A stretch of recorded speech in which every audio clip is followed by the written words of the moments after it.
What was going on in your life before the time, you attended your first breathwork session? What was happening? Well, I was in a fresh marriage. I had been married for about 6 months, Mm. and um, we were already having problems, and a lot of problems that I wasn't really acknowledging at that time.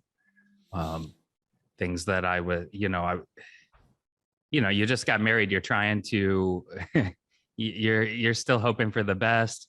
There's still a lot of the like honeymoon stage going on, but there was also conflict boiling up. Um, and the type of conflict that I'm just not comfortable with. Tell me more. Like no holds barred. Say Right, right. whatever you want to say. Like, what was it like? My wife and I would get in these arguments, and um, she has explosive anger, Mm. and I wasn't regulating around her either when that would boil up. Um, we had a lot of great moments together, and it wasn't like it was all the time. The great moments in our relationship were wonderful, and but her mom kind of warned me about this. She told me, she's either a demon or an angel, and it kind of depends on what's going on. And I was triggering her, and she was triggering me, and it was just not good. It was getting worse. And but you're 6 months married. We just moved to Hawaii. It outwardly, from everybody else's perspective, and you're telling yourself that this is the dream, right? But there were just moments that were boiling up, that it was apparent that it wasn't all a dream. The red flags started Right. showing up. The red flags were showing up, and they had been showing up, but I was ignoring them. And um, but it was getting to the point that it was hard to ignore, and I think I was investing a lot of my energy into suppressing that realization that this is not the way that a healthy marriage is supposed to look. And that was when you kind of were reaching out to me at that time as a colleague saying, "Hey, I've been following you for a while. I'm kind of at this crossroads with my career and want to know, what's next for me?" And that was the big question mark. And when you reached out, I said, "Look, man, why don't you just come to one of my events and see what comes up?" You want to just talk a little bit about that? We're both chiropractors, and you had kind of moved beyond your chiropractic practice, and that was something that I was inspired to do and had been inspired to do for a long time. um, and that was really my goal. And so I saw what you were doing, and I had also just seen and liked some of your internet content, before that even. And so yeah, I reached out and I just asked, and I was initially seeking career advice. And then you gave me a free ticket to come to your Breathwork and Badassery with workshop, a weekend workshop. And I didn't know what that was. And I'm a meditation coach myself, but I had never experienced anything like that meditation that we did in that breathwork. And a lot of the material was eye-opening, but specifically the inner child meditation piece of that workshop was really eye-opening. And suddenly, it was like time travel. I was transported back to a time that I had suppressed, something that I had just kind of put in a little box in the corner of my brain that I didn't want to think about. And this repressed memory of, when I was 11 years old, and there was some abuse going on, some physical abuse, emotional, mental bullying, and intimidation going on from an adult in my life, from a parent. Um, and suddenly I realized, I remembered other things that triggered other repressed memories of similar episodes that went on throughout my childhood. And I suddenly realized that I had been replaying those patterns in not all of my adult relationships, but most of them, and certainly the most recent, more serious adult relationships that I was having, romantic relationships that I was having. I was finding people to play the role of that person, of that parent in my life. They were like the stand-in, and so coming out of that, I said, to myself, I think I said this to you at that time, that this is either going to save my marriage or it's going to hasten its inevitable demise. But suddenly it made sense why I was having all these problems in my relationship. Wow. You know, how would you describe your state in those 3 or 4 words where you finally reached out and said, okay, I got to do this? Well, it was, I was aware that I had a pattern of attracting some of the wrong people, and Trauma bond. trauma bonding is but I didn't know that's what it was called at the time. I had a pattern of trauma bonding. I didn't have the vernacular. I had no concept of any of this stuff that we've learned here. And so, but at this point, when I was in this marriage, and I had these sudden realizations, God, it was just like, how did I end up back in this place? I thought that I finally met, the one, you want to romanticize it in that fantasy of like, I finally found the perfect person for me. And, which, if you think about it, there's like subconscious narrative of like the person to rescue you. That's not how I thought about it at all. But yeah, I was romanticizing the situation, and suddenly I realized, man, this is bad. I'm in a marriage that is on the wrong course. And when I started to learn about the trauma bonds, I realized that even this relationship that I had thought was different was on that course, and it was in fact a trauma bond. It was the same. It was something incomplete. And so, I mean, you kind of covered this, but what was it that made you decide to start working with me over someone else? I trusted you just because of my experience with you as a colleague already. I already had some level of trust anyway.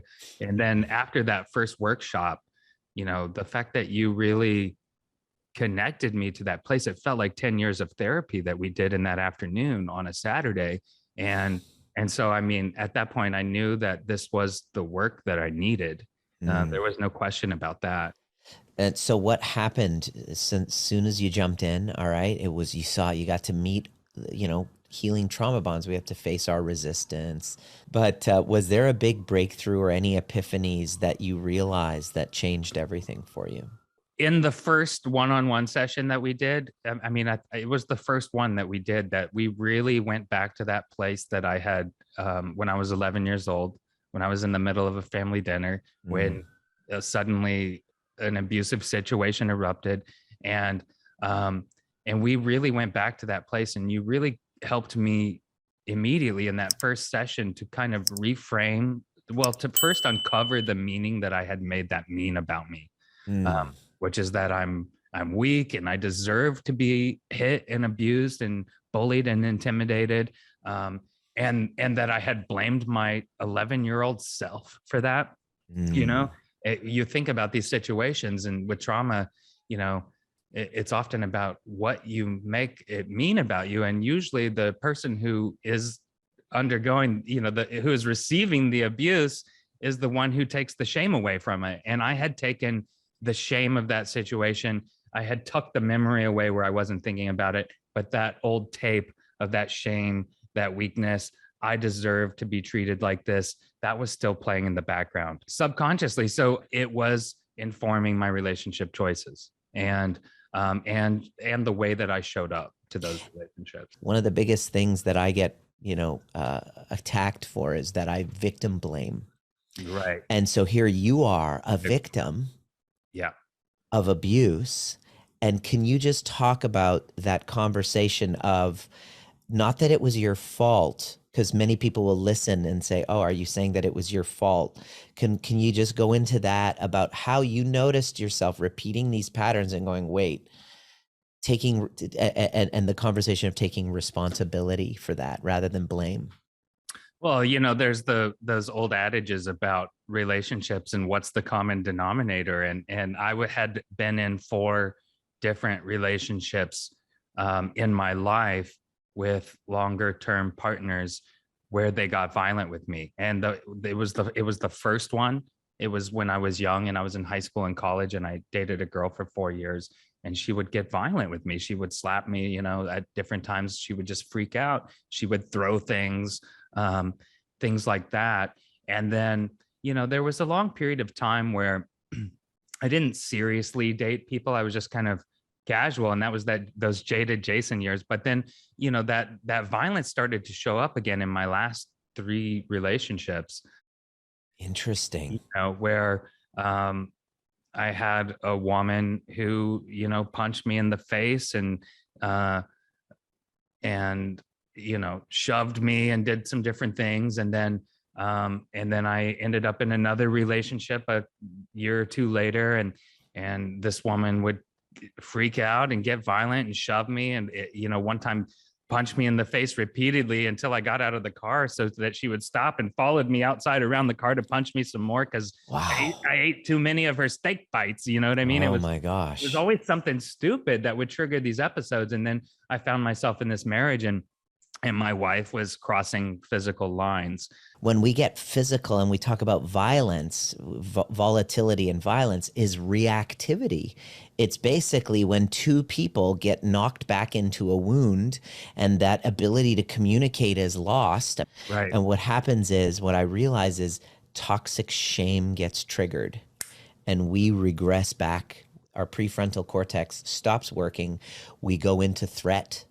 So Right. what we were working on was not to blame you, but to kind of get everybody to see, all right, where was the threat happening? Because we want to dismantle it, not blame, not lay the blame. Could you see where that the threat was triggered that created that behavior, not that it was your fault?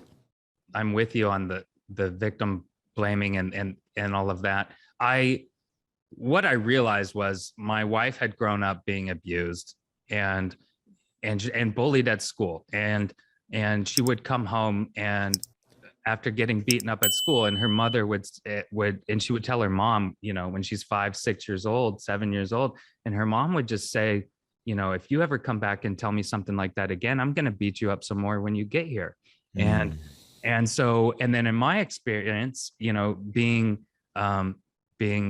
physically assaulted and shamed and all of that stuff, my toxic shame came from that episode when I was, just 11 years old, and a grown man was doing this. So then we met in the middle, and it was like my toxic shame was in the background playing this tape, like I'm weak and I deserve this. This is the way that people who love me treat me, and this is what I deserve. Normal. It's familiar. And she was meeting me with that other tape that she had learned from her experience growing up, which was like, you need to be the bully so you don't get bullied. But in hindsight, there was still a part of me that wasn't ready to let go.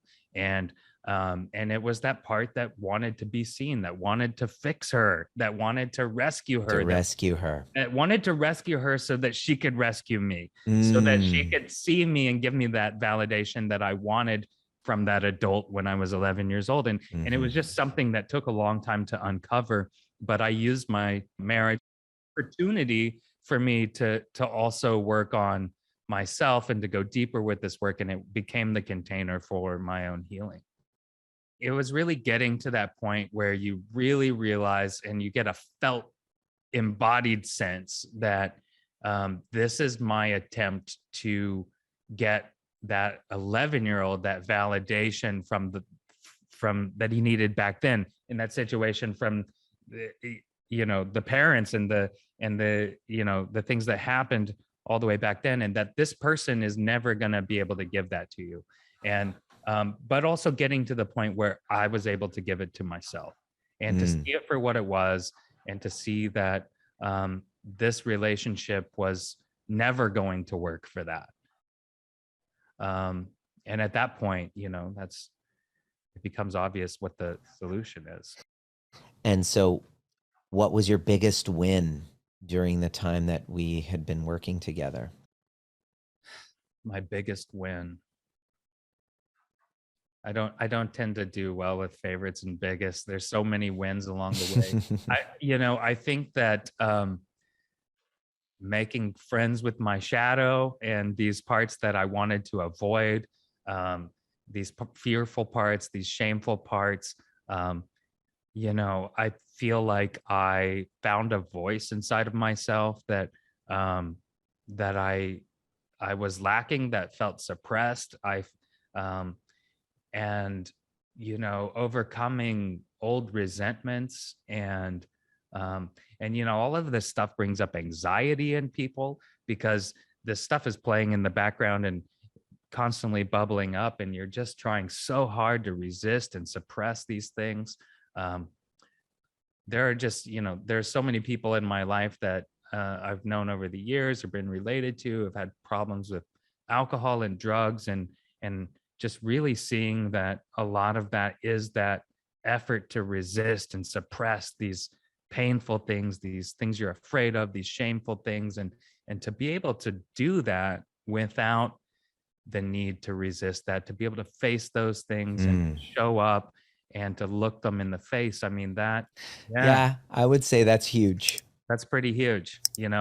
Most people are devastated by divorces, and this feels like a rebirth for me. To come out of this marriage and to not be incapacitated for some length of time, like maybe I would have been in this situation if I hadn't done this work. Amazing. Super duper cool.